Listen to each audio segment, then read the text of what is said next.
What's it going to take for the BYU football program to notch a big upset on the road in Austin, Texas tomorrow against the number 7 ranked Texas Longhorns? Well, probably going to take a lot, but we'll break it all down ahead on today's show. You are Locked On Cougars, your daily podcast on the BYU Cougars, part of the Locked On Podcast Network. Your team every day.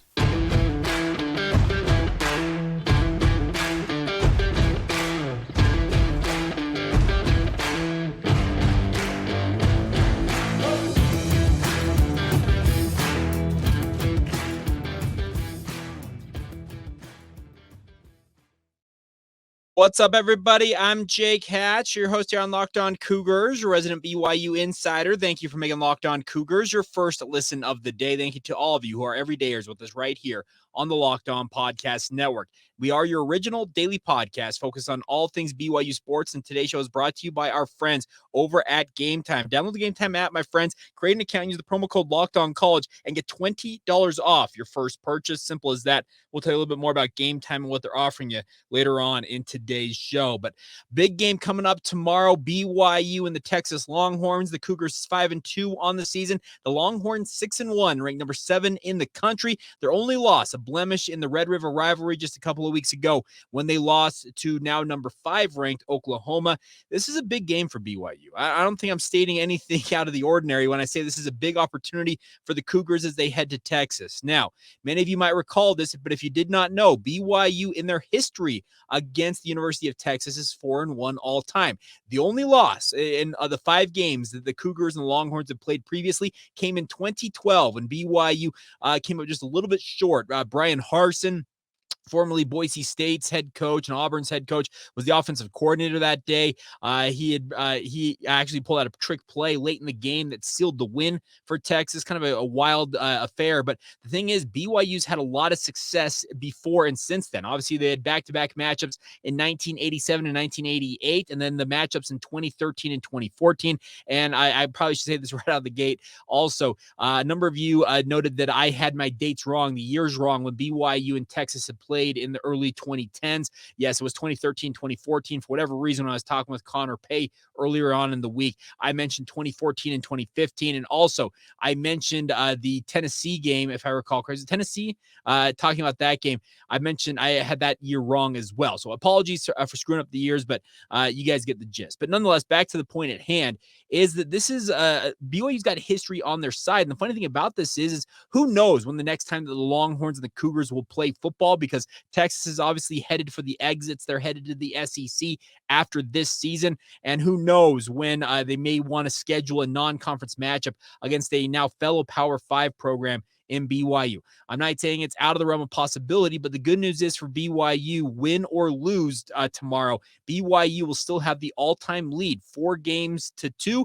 potentially 5-1 in the all-time series against the Longhorns. Kind of a badge of pride in many ways, I feel like, because you talk about the Texas Longhorns amongst the college football nation, they're one of the elite programs. They're the richest, if not one of the richest athletic departments across the board, and they've just got a very, very rich tradition, and it's a big opportunity for the Cougars. What's it going to take? And that's probably the top thing you're probably wondering with today's podcast. Ronan, Jake, what is it going to take for BYU to notch the upset? Simply put, BYU's going to have to play absolutely their best game of the football season. Am I saying they're going to have the best stats? Not necessarily, but they'll have to play their most cohesive football game to date. And what that means is you're going to have an offense that is taking advantage of any opportunities given to it. You have a redshirt freshman quarterback making his first career start in Maalik Murphy. Murphy, as you guys probably heard if you did watch our Thursday edition of the podcast with Jonathan Davis from Locked On Longhorns, he is a strong-armed quarterback who is more than content to make plays in the pocket. He looks like Vince Young, just body type wise, 6'5", almost 240 pounds. He looks like a clone almost of what Vince Young was back in the day for Texas, but does not have apparently the scrambling ability that Vince Young brought to the table for the Longhorns all those years ago in the early to mid 2000s. And obviously some of those thrilling games, most notably that Rose Bowl game that he led in that upset of USC. So it feels like this is going to be a matchup of two offenses. They're going to have quarterbacks who are more comfortable making plays plays from the pocket. Obviously, Kedon Slovis on BYU side and Maalik Murphy on Texas side. BYU on defense is going to have to bring it. They're going to have to confuse this young man. Now, he has been well tutored. He's one of the high recruits, like 4 and 5 star type talent, depending on which recruiting service you frequent in terms of what you believe. And he is going to be well tutored by Steve Sarkisian, the former BYU quarterback, in what he needs to do to attack this BYU defense.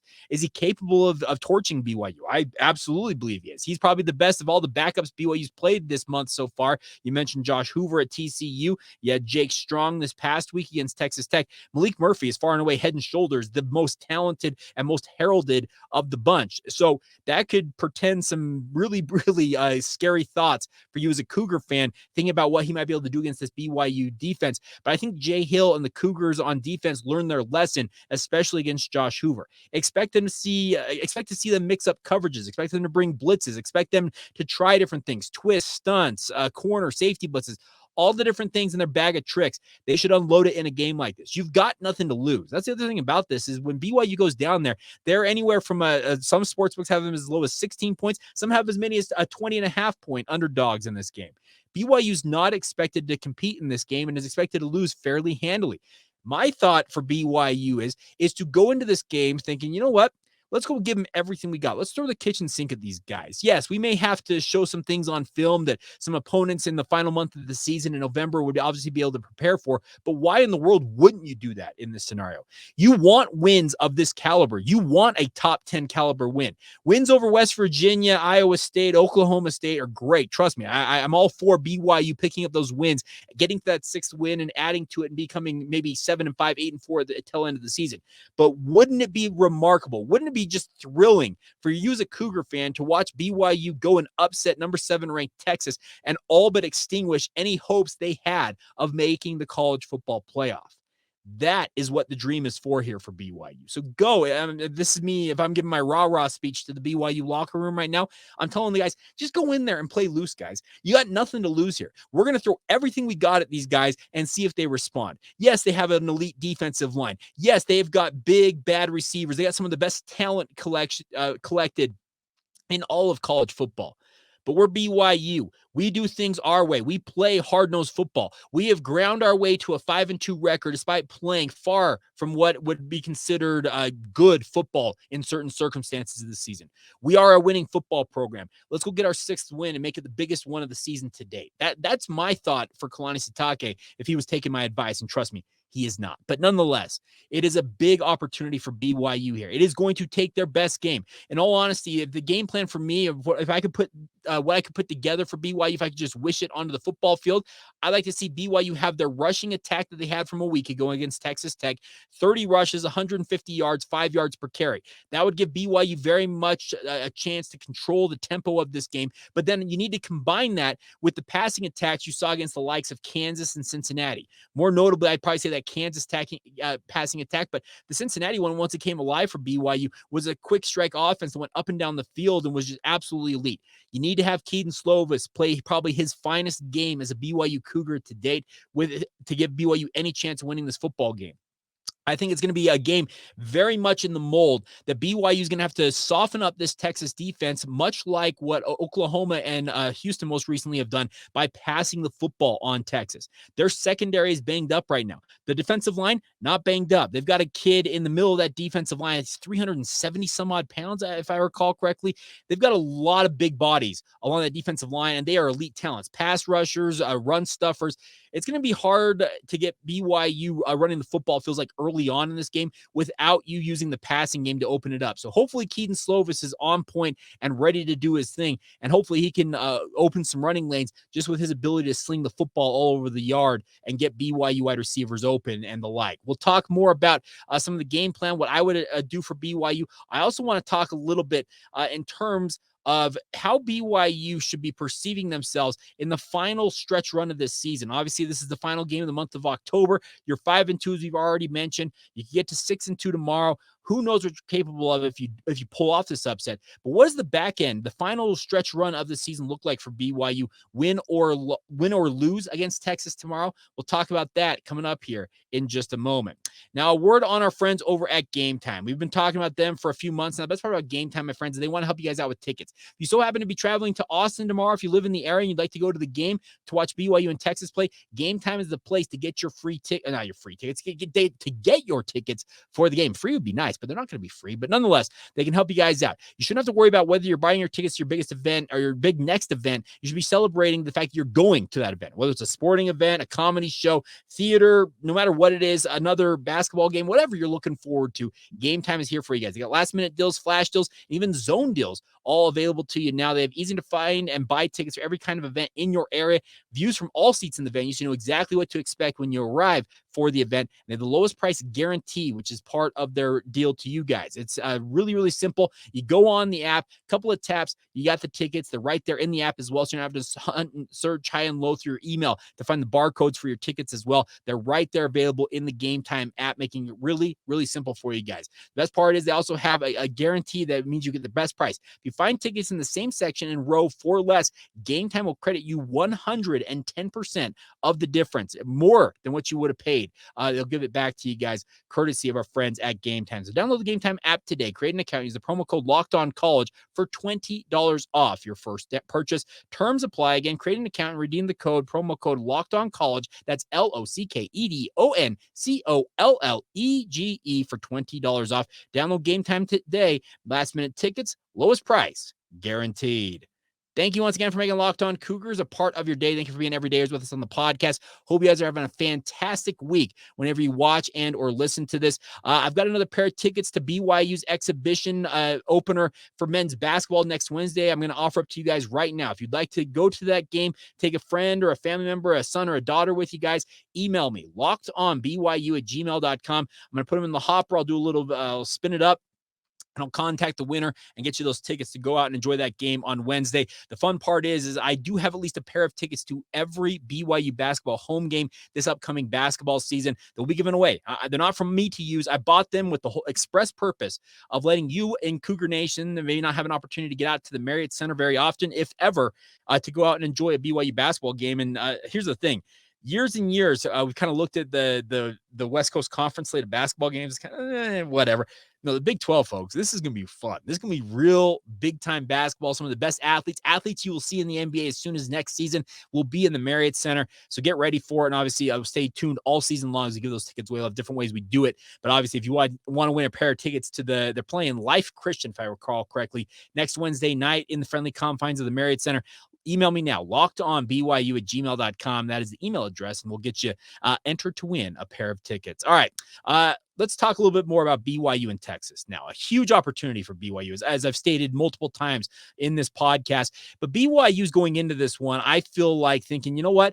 Let's just go in there and do what we're capable of doing. And what is BYU truthfully capable of doing? Well, truthfully, in any given football game, you could come out with a victory and be 6-2 and have one of the stunning upsets, one of the biggest upsets of the season. That'd be absolutely thrilling because I've talked about this earlier on in the week. The last time BYU played a top 10 ranked opponent on the road, it was 2018 when they went to number 6 Wisconsin. And many of you might recall, they did pull off that upset. 24-21 was the final in that game. Why in the world could you not draw on that experience if you're Kalani Sitake and go tell your guys, let's go do this thing again? Now, in terms of players being actually on the roster that would have played in that game, they not a lot of them are, if any of them are. But nonetheless, they can look back at that and say, you know what? If they're capable of doing that, why can't we do this? The other thing about this is if you, let's say, hypothetically, you pull off this upset, you beat Texas tomorrow in DKR Memorial. You're now 6-1 all-time versus the Texas Longhorns. You're 3-2 in the conference. And oh, by the way, that's your first ever Big 12 road win. Obviously, they're 0-2 so far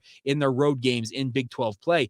You'd be right in the thick of the Big 12 race. That's the thing about this is if BYU does pull this off, and let's be very clear that the deck is stacked very, very much in favor of Texas in this matchup. But if BYU does win this football game, they're 3-2, and folks, you're going to start to hear rumblings. I'm not saying it's going to be big rumblings, but there will be rumblings. Okay, if BYU is capable of beating Texas, who in the world are they really going to lose to the rest of the season? And could they be the surprise year one debutante program that could potentially make a run to playing at AT&T Stadium for the Big 12 title game. Now, like I said, it's going to take, you have to win this game. This is the biggest game on your schedule right now.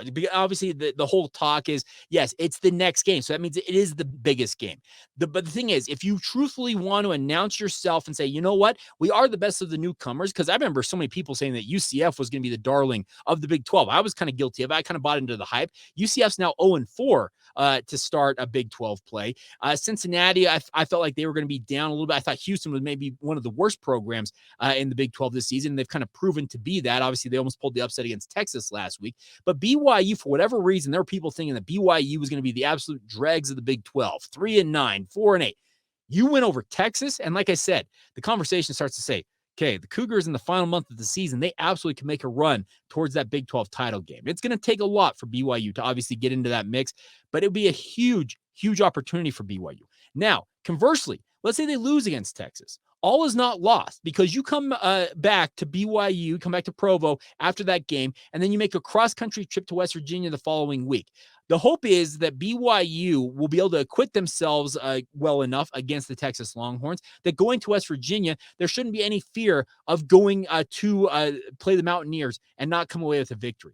I've got the thought that BYU, no matter win or lose tomorrow, they're set up for this final month of the season to be a real conversation piece in the Big 12 conference. Could I be dead wrong about that? Absolutely. I've been wrong before. Trust me. You guys like to tell me all the time when I'm wrong, and I appreciate it. I truthfully, I mean, I'm not being facetious about this. I appreciate when you guys hold me accountable and let me know when you think I've stepped out of line or crossed a line, whatever it is. But I think there's a big opportunity for BYU here to really announce themselves to a bunch of the naysayers and people that thought that, oh, it's going to take years for BYU to truthfully compete at the Power 5 level. For years, BYU has been competing at what I've called it a Power 5 adjacent level. They have played 5, 6, 7 Power 5 games every single year. How many Power 5 games did UCF, Houston, and Cincinnati play? 1, maybe 2 as members of the American Athletic Conference? I did not get why BYU is being discounted so heavily when it came to coming into the Big 12 conference. And so far, BYU's got more Big 12 wins than the other 3 newcomers combined. They've got 2. The other newcomers have 1 between the 3 of them. So BYU's acquitting themselves well at this point. You really want to become one of the teams that in the power vacuum that's about to ensue when Texas and Oklahoma exit the program, we'll have a good stretch run of the season here. Now, obviously, that starts off with the matchup against Texas tomorrow. A few weeks out, you have Oklahoma coming to Provo for it was probably the biggest home game of the season. It's going to be senior day or senior night for BYU, depending on when it kicks off. But there's a big opportunity for BYU looking at the back end of the schedule to really establish themselves as, okay, the Cougars, they're not far off. And that's the hope for BYU this season. So we'll see what happens, but I'm looking forward to this tomorrow. Texas, like I said, is not going to take BYU lightly. Sarkisian, speaking of Steve Sarkisian, he's a BYU alum. He knows what it's like to be on the side that BYU's on, because guess what? He was on that side. He led BYU to, it's probably the number 2 in terms of the finest seasons in BYU football history. It was the first ever time a college football program had won 14 games in a season, that fabled 1996 season. Frankly, it's the season that really drew me into rooting for BYU as a young man all through my college years. And now as a media member, my relationship with BYU is morphed a little bit because I covered them on a professional basis. But that 1996 season, outside of the 1984 season, it's truthfully one of the most magical, if not the most magical season outside of having that hardware that the 1984 team has laid claim to with that national championship. So there is a lot on the line for BYU in this game. I guarantee that Sark, he will be preaching to his guys, do not overlook these dudes. They may be that small school, that small plucky school from Provo, Utah, but Sark is going to be in their ears telling them, guys, I was the quarterback of that team. I was on the other side of this. Do not allow them to come in here and punch you in the mouth. But BYU, that's exactly the mindset they got to have. Kalani Sitake is a guy who I know he's as fiery as anybody. Many of you have seen kind of those inside bits and pieces that they show every so often from his locker room speeches. He is as fiery and downright competitive as anybody on that football team. And you can guarantee he wants to pull one over on his former teammate in Steve Sarkisian. This is a huge opportunity for BYU, and I, for one, cannot wait to see it play out. Could BYU get absolutely boat raced in this game? Yes, they could. Could they go and pull off an upset? I believe they could as well. The fun part is it will all play out on the field tomorrow at DKR Memorial Stadium, and obviously weather notwithstanding, we'll see what happens, but should be a fun one. All right, we'll give you some final thoughts. My keys to the game, what I think BYU needs to do if they want to pull off this upset, as well as my score prediction. If you did not see it on yesterday's crossover edition with Locked On Longhorns, we'll get to all that as we continue on right here on Locked On Cougars. Now, a word on our friends over at Prize Picks. They're a new sponsor here on the podcast, and they want to help you guys out having some fun when it comes to daily fantasy sports. Prize Picks is the largest independently owned daily fantasy sports platform in North America. They're the easiest and most exciting way to play daily fantasy sports, and it's just you versus the numbers. There's no longer you competing against thousands of other people out there and trying to get one over and feeling like you never have a chance to win. All it is, you pick more or less on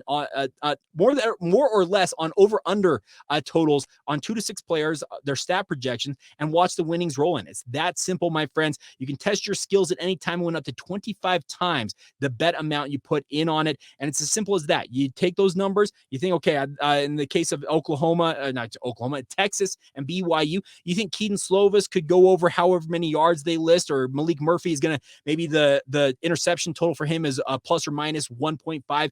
You pick those numbers, and that's as simple as that. You can make your selections less than 60 seconds, and you can get paid out immediately from our friends over at Prize Picks. They also have a reboot policy. Their entry stay in place even if one of your players gets injured. With NFL games and college football top 25 matchups, you have the opportunity, if your player exits the game in the first half and does not return in the second half, that player is rebooted. It's the only daily fantasy sports platform with injury insurance built into it, my friends. So take advantage now and get on it today. Go to prizepicks.com/lockedoncollege and get started today. Use the promo code LOCKEDONCollege for a first deposit match of up to $100. You heard that right.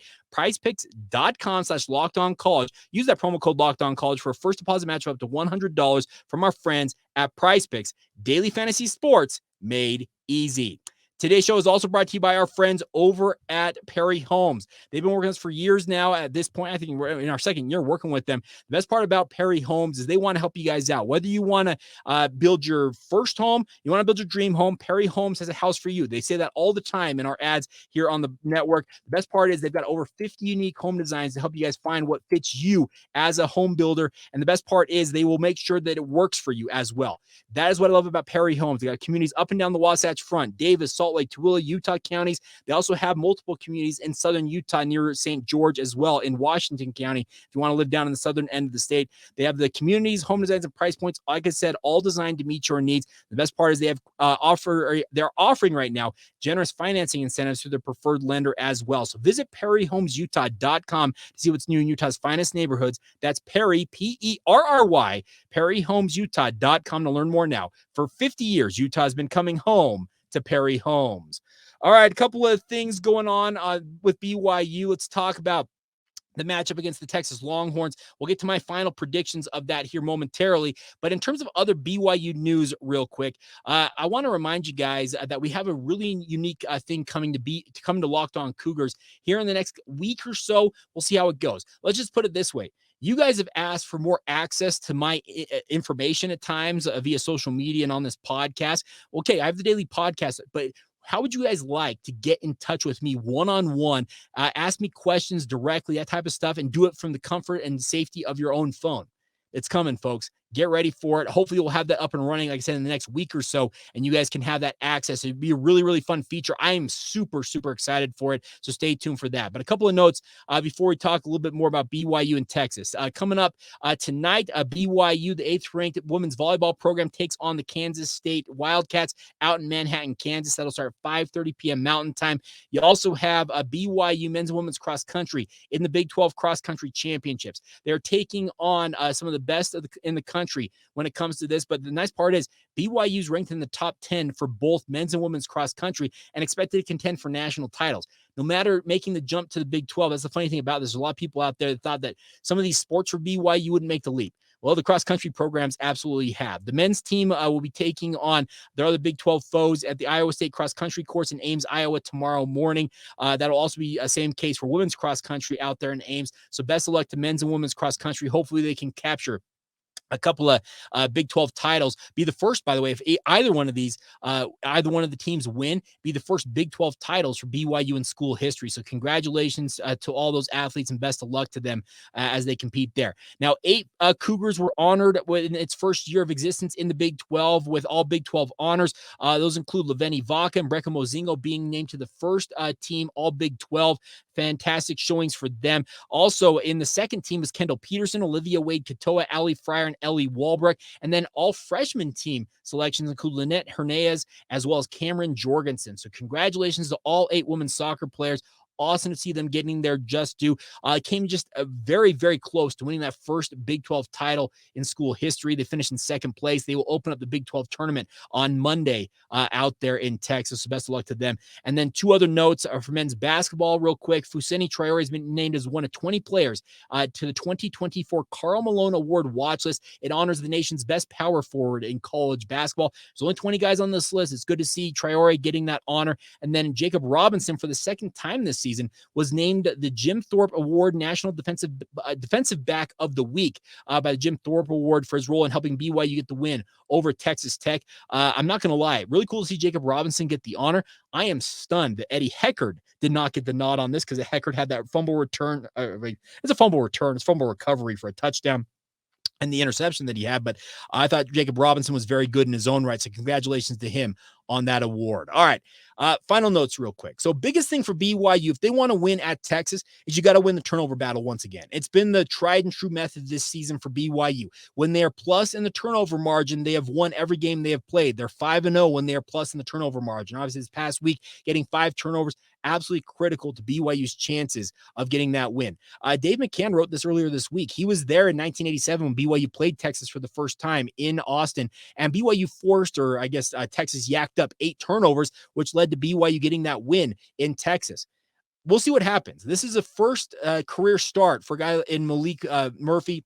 Will he rise to the occasion, or will he shrink away from the spotlight? We're going to find out all together as we watch this game play out. But BYU absolutely has to go out there and find a way to force turnovers and be plus in the turnover margin. You got to be clean with the football. No dumb penalties. No turnovers given up in tough situations for BYU. You cannot afford to have that. If you do that, that's where this game could spiral out of control and BYU could find themselves getting absolutely trounced by the Longhorns. Number 2 thing, you got to find a way to generate some kind of rushing attack. I'm not saying you need to run for 200 yards in this game. If you do, because the history suggests when Taysom Hill was at the helm of the BYU offense, yeah, you run for 500 and some odd yards, you're going to win a football game and you're going to blow them out. I'm not expecting that from this Texas team. They have got too big and too strong of a defensive line, it feels like, for that type of a performance for BYU. And oh, by the way, Taysom's playing for the New Orleans Saints, no longer playing for the BYU Cougars. I know that Texas fans will be ecstatic about that, but you got to go out there and find a way to run the football at least somewhat. I am still expecting a very, very strong passing game for BYU to be the key to really spring in the upset. But you got to have some way to keep Texas's defense honest, and that's got to be with the offensive line. And in this case, I'm really expecting a guy like Aiden Robbins to rise to the occasion here. I know LJ Martin, playing in his home state for the second time this month, will want to have a good showing, but I think the two of them, along with Deion Smith as well as Miles Davis, if need be, got to find a way to have some success in the rushing attack. Does that mean, like I said, they have to go for 200 yards? No, but if you can keep some semblance of balance, control the clock, dictate the tempo and how you want to play this football game, that will go a long way to helping BYU hopefully have this game with a chance to win it.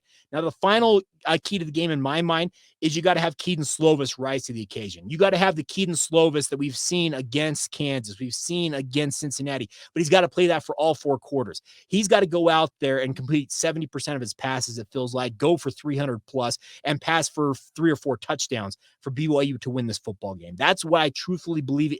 I truthfully think it will take for BYU to do that. Can we expect that from him? I don't know, but he is coming off 2 of his poorer performances this season against both TCU and Texas Tech. Will he bounce back? No time like the present to do it. And if he does it, it would give BYU all the more opportunity to pull off the upset. Now, that brings me to my score prediction. What do I predict to happen? Well, I talked about it with Jonathan Davis on our crossover edition yesterday on the podcast and kind of laid out my thoughts as to what I expected for BYU. I do expect BYU to cover the point spread. No matter what it is, 16, 18, 20 and a half points. I think that's too much, especially with Maalik Murphy making his first career start for the Texas Longhorns. Do I think BYU pulls the upset?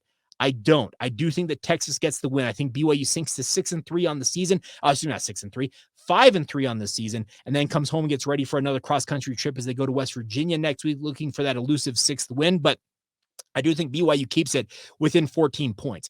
Since we did the podcast yesterday, I thought it was more of like a 14-point margin. The more I thought about it, just kind of looking at metrics and weighing the fact that it's going to be a first-time starter at quarterback for Texas, the secondary being beat up for the Longhorns, I think this is more of a 10-point spread for me. So I'm going to say this. I'm going to give Texas 28, BYU 18. We'll see how it plays out, but I maybe 31-21. I think it's like a 10-point spread, so somewhere in there. So I'll get my official prediction.